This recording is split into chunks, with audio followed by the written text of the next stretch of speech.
If you're watching this right now, chances are you're tired. Not just tired from a long day, but from years of feeling stuck in your own body. You've tried every diet, every detox, and every reset, and nothing lasts. Now I get it, because I've seen what real transformation looks like. My family healed through extended fasting, which lasted for 6 weeks, and after nearly 30 years of doing it myself, I can teach you exactly how to choose the best fasting method for your body, so you can heal without feeling miserable or giving up halfway. In this video, I'll show you how long-term fasting can help you reclaim your energy, mental clarity, and peace, starting with simple steps to pick the right fasting method for you. Sounds good? Let's dive in.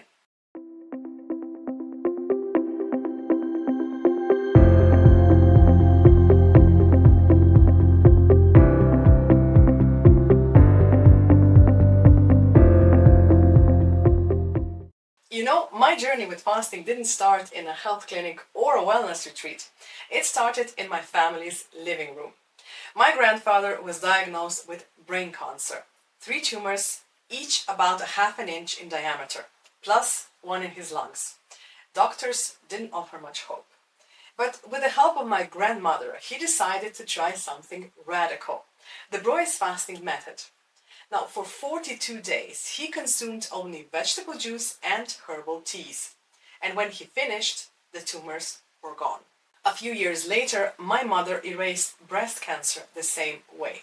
And as a teenager, I was hooked. At 18, I finally persuaded my parents to do it for myself. Not for health, but for weight loss. Now, my first fast lasted for 18 days, and I've done one every year since, with some breaks in the middle. That's 28 years of fasting, experimenting, refining, and discovering what truly works. So when I tell you how to choose the best fasting method as a beginner, I'm not speaking from theory, I'm speaking from experience. So here's what we're diving into today. The essentials you need before you even start fasting. Mindset, support, and planning. The different fasting methods, from intermittent fasting to water fasting, juice fasting, and dry fasting, and how to know which one is right for you. A simple roadmap on how to begin, step by step, even if you've never fasted before. By the end of this video, you'll have complete clarity on how to choose the fasting method that matches your body, lifestyle, and goals, so you can start your fasting journey with confidence. But before you begin any fasting journey, or better yet, before you even start thinking about it, you've got to get some foundations in place. This is what separates those who thrive from those who quit. And I want you to thrive. So what does it take? I need you to get mad. Really, really mad. About that soccer match you promised your son to play, but you collapsed halfway through? About that bike trip you've been promising your family to take but never realized? Or about that 10-minute walk with your puppy when he's still bursting with energy, but all you want to do is crawl into your bed and hide? Yeah, alright, those are my pain points. And now I need you to find yours. And with them, you'll find the first ingredient to make your fasting journey a success. So number 1, find your why. Let me tell you what happened to me on my second fast. Now, my first fast just flew by. I didn't even know where the time went. Before I knew it, it was day 18 and I just decided to quit. But on the second fasting attempt, I struggled. I tortured myself for days before I decided to finally quit. Do you know why? When I was fasting for the first time, I needed to prove a point, that I can do it. And it was sheer stubbornness that got me through. I didn't even allow myself to have bad days. But on the second try, I ended it on day 5. My reason for fasting was, just because it would be cool, to lose some weight before the summer. So if you want anything in life to work out, you need a reason to do it. If the thing is simple, cool, you'll probably achieve it. But if it takes effort, willpower, work, and bad days to top it off, you'll need a serious reason to see things through. Now, fasting is such a project. So you better know why you're doing it. Is it for health? Is it for healing, energy, clarity, spiritual growth? When fasting gets tough, and it will, your why becomes your anchor. Write it down, keep it visible, and most importantly, when you're searching for your why, keep your emotions in the loop.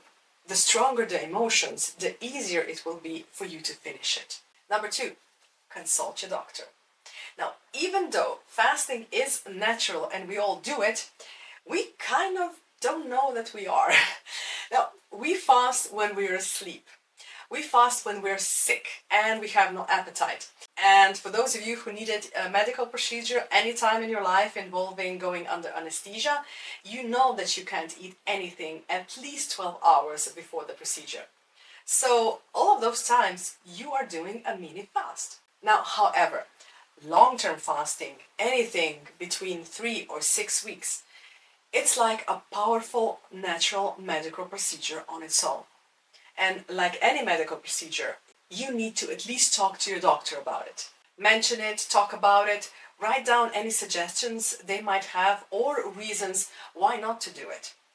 Fasting takes its toll.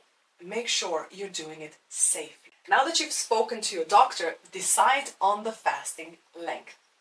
So, how long do you think that you can last without food?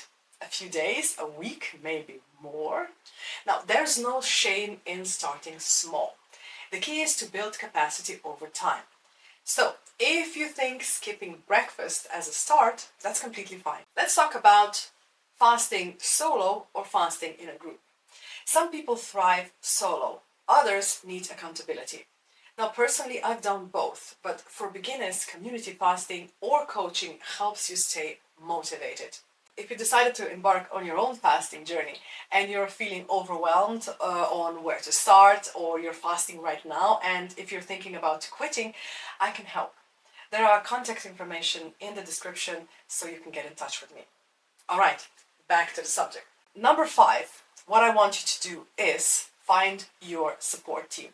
Now, let the people around you know what you are doing. But my advice, tell only the people open to the idea of fasting and people who will be supporting you. You don't need to explain everything if you don't want to. Just make sure someone understands what you're committing to. All right, let's talk about family and family meals. Now, if you live with others, plan ahead. How will you handle mealtime smells, family dinners, or food temptations? Or, even a tougher scenario, how will you organize the cooking and provide your family with healthy meals if you are in charge of cooking? Having a strategy will keep you grounded. Having a good why will keep you from quitting when you take that Sunday roast out of the oven. Number 7, think about a project to keep your mind busy. I can't emphasize this enough. Fasting isn't just physical. Actually, it's mostly a mental game. Having something creative or purposeful to focus on helps during those tough emotional waves. Now, you will have enormous amount of additional time on your hands. Use it to do something you always wanted to do, but you never had the time for it. Like painting, writing that fantasy short story that's been on your mind, or learning how to play a guitar. So anything to keep your hands and mind busy and away from the cravings. All right, and number 8, choose your start date and fasting method. Set it in stone. Treat it like a sacred appointment with yourself. Go through your calendar, see what's on it and what you can't avoid in the next month, and set a date. Circle it with a red marker and put it somewhere where you can't stop seeing it. And before you begin, don't forget, I've created a free PDF, free pre-fast bundle to help you prepare. It includes an ebook, a fasting checklist, a measurement tracker, and a readiness quiz to find your ideal fasting style. So you'll find the link in the description next to my contacts. All right, now that your foundation is solid, let's move on to the fun part, choosing the best fasting method for you. Let's start from the easiest or shortest to the hardest, so you can see where you fit in right now. Now, the first fasting method is that I would recommend is intermittent fasting.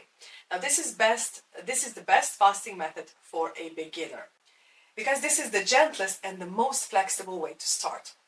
You are eating in a window or in a time frame like 8 hours, and you fast for the remaining 16 hours of the day. It helps your body to reset its hunger hormones, it supports fat burning, mental clarity, and it improves your insulin sensitivity. It's fantastic for weight loss, and you can combine it with any eating plan like keto, plant-based, paleo, you name it. Right now, I am combining it with my mindful eating. But the drawback, it will give you some idea of how it feels to fast, but not really, at least not in my opinion. You see, you'll still be eating, and you'll be hungry for the hours that you don't eat. Now, if you'd really like to know what fasting looks like, the next method might be the one for you. But on the note of intermittent fasting, I have a question. Have you ever tried it before? Drop a comment below. I'd love to know what schedule worked best for you. Because despite my annual 3-week fast, I tend to stick to my intermittent fasting throughout the rest of the year. I skip breakfast and I start eating somewhere around 11 or noon every day. So I basically start with a light lunch. Okay, moving on to fasting method number 2, which is water fasting. Now, water fasting means no calories, no juices, only pure water. This is a deeply healing reset. Your body goes into autophagy, a process that clears out damaged cells, it reduces inflammation, and boosts stem cells production. But I personally don't like it at all. I think I tried it once with my co-workers on a Monday because we thought it would be fun to detoxify after a heavy weekend eating, but I've been fasting for at least a decade by then, and I hated every minute of my water fast.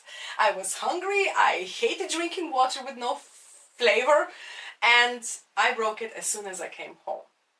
But for those of you who are thinking about starting your fasting experience that way, hats off.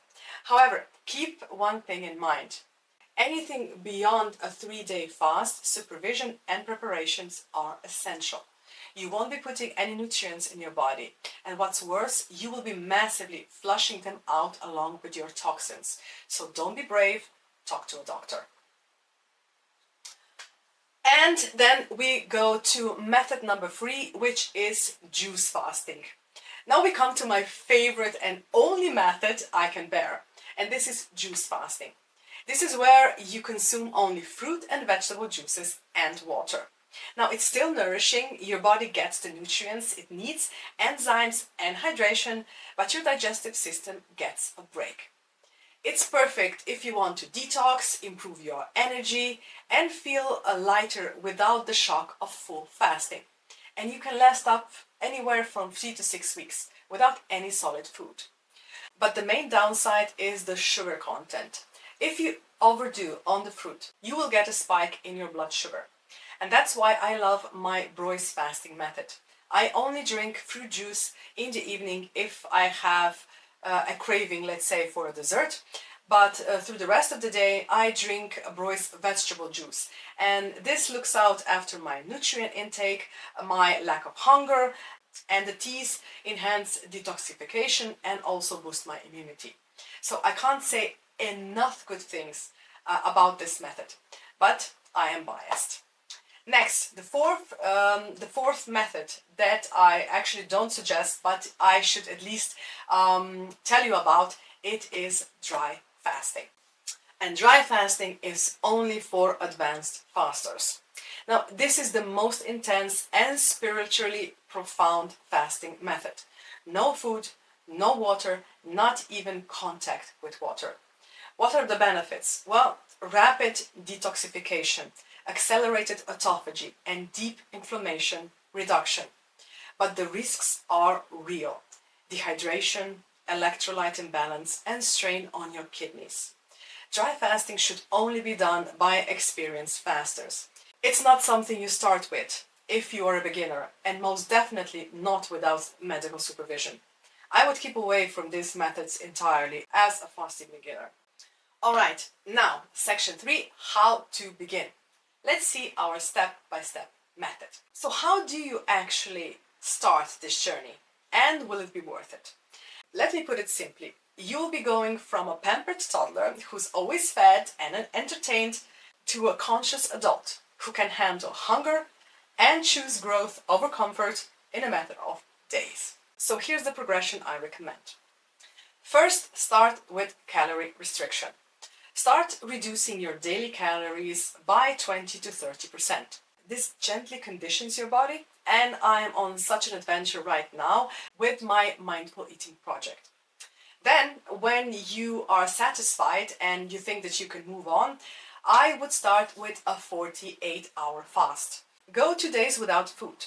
Notice how your body reacts. This builds resilience. And to make things easier and hunger-free, try it with a juice fasting method. You could try it with, orange juice or pineapple juice. So when you're confident enough with your 2-day fast, you can start fasting anywhere between 3 to 5 or 7 days. This is where you will experience true fasting. You will have initial bad days and some great days as well. You will feel deeper detox and repair process kicking in. Then sky's the limit. Experiment with long-term intermittent fasting or 3 to 6 week juice fast or maybe a water fast. It all depends on what feels aligned. Now you know how to choose the best fasting method as a beginner. You understand the differences between juice fasting, water fasting, and dry fasting, and how to align them with your mindset and goals. But here's the thing, knowing isn't enough. You need to know how to do it safely and effectively. And that's exactly what I teach in my next video series about Broy's fasting method. The same method my grandfather used to heal his cancer, and the one I use for all my 3 or 6 week fasts every year. And before you go, I'll leave you with one thought. You're not losing something when you're fasting. You're gaining yourself back.